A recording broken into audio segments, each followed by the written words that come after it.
Tabular integration, also called DI method. In this video, we shall give a detailed explanation of tabular integration.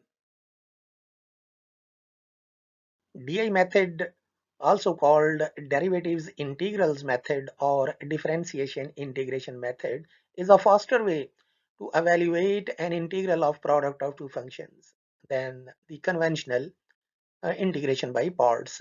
We take an integral of product of two functions f of x and g of x. Before writing the table for the DI method, we are to decide which function would be used for derivatives and which function would be used for integrals. We label f of x to be first function. This would be the function whose derivatives are to be involved in the DI table, and g of x, the second function. This function uh, will be the one whose integrals will be involved.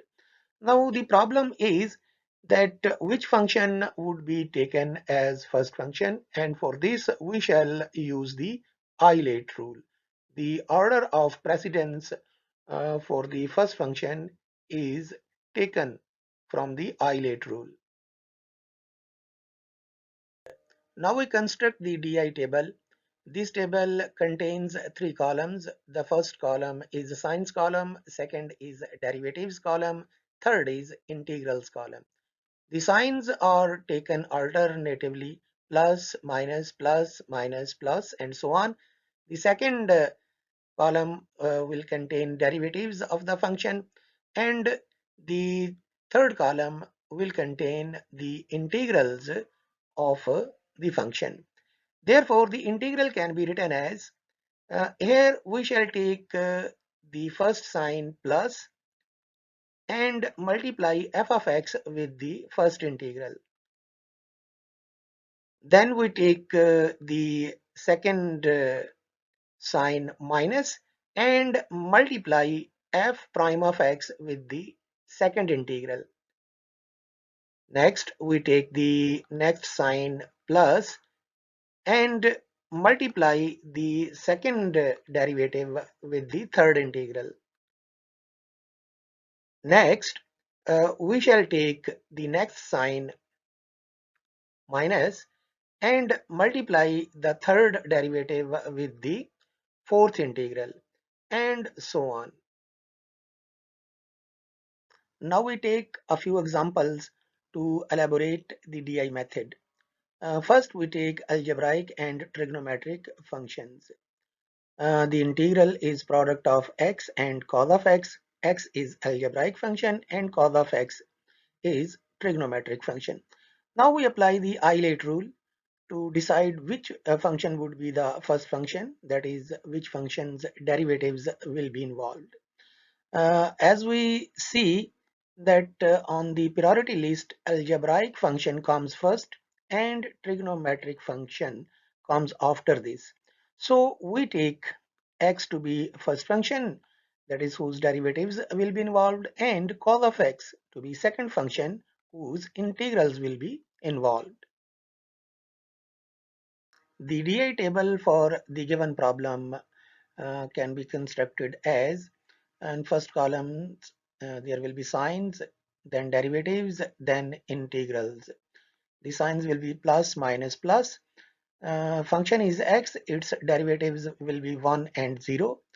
The second function is cos of x, whose integrals are to be involved. Its integrals of are sin x and minus cos x. Now we write the answer. Therefore, integral will be equal to, we shall write the plus sign, plus, and then we shall multiply x with sine of x. Then we write the next sign minus and multiply 1 with minus cos of x, and that's all, plus c. It can be written as x sine x plus cos x plus c. We take the next example, algebraic and exponential functions. Do remember that the DI method works well when there are algebraic exponential or trigonometric functions. So the integral is x square e of x. One function is algebraic, which is x square, and other is exponential, which is e of x. So we use Eilert rule and decide which function would be the first function, that is whose derivatives will be involved. On this list, algebraic function comes first, therefore it will be the first function, its derivatives will be involved, and e of x will be the second function whose integrals will be involved. Now we write the DIE table for the given problem. Signs, derivatives, and integrals. There will be alternative signs. Function is x squared, derivatives are 2x to 0. Function is e of x, its integrals are e of x, e of x, e of x. Therefore, integral will be equal to, we write the plus sign, plus and multiply x squared with e of x. Then we write minus and multiply 2x with e of x. Then we write plus and multiply 2 with e of x and plus c. So the integral will be x squared e of x minus 2x e of x plus 2 e of x plus c.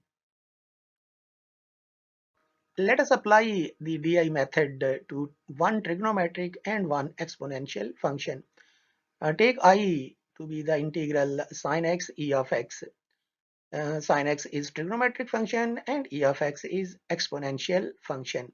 We decide which would be the first function. Therefore, by Eilert rule, we see that the trigonometric function comes first in priority list. Therefore, it will be the first function, that is its derivatives will be involved.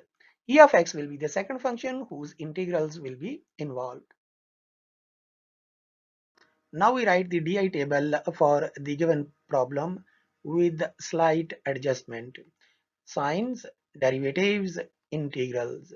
The signs will be alternate, plus, minus, plus. The derivatives, sin x, derivatives are cos x and minus sin x. Integrals are e of x, e of x, e of x. Here we have written one more e of x. Let's explain it, that why we have written it. The integral will be, we write the plus sign, multiply sin x with e of x, then minus sign, multiply cos of x with e of x. Now we write the plus sign and form an integral by multiplying minus sine of x with e of x. This is a new thing. As we approach the same function, that is, we started with sine of x and again we have got sine of x. So in this case, we will form this integral at the end.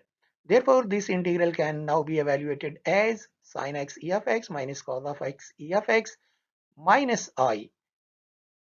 Here, the above integral can be written as I is equal to sin x e of x minus cos of x e of x minus sin of x e of x dx.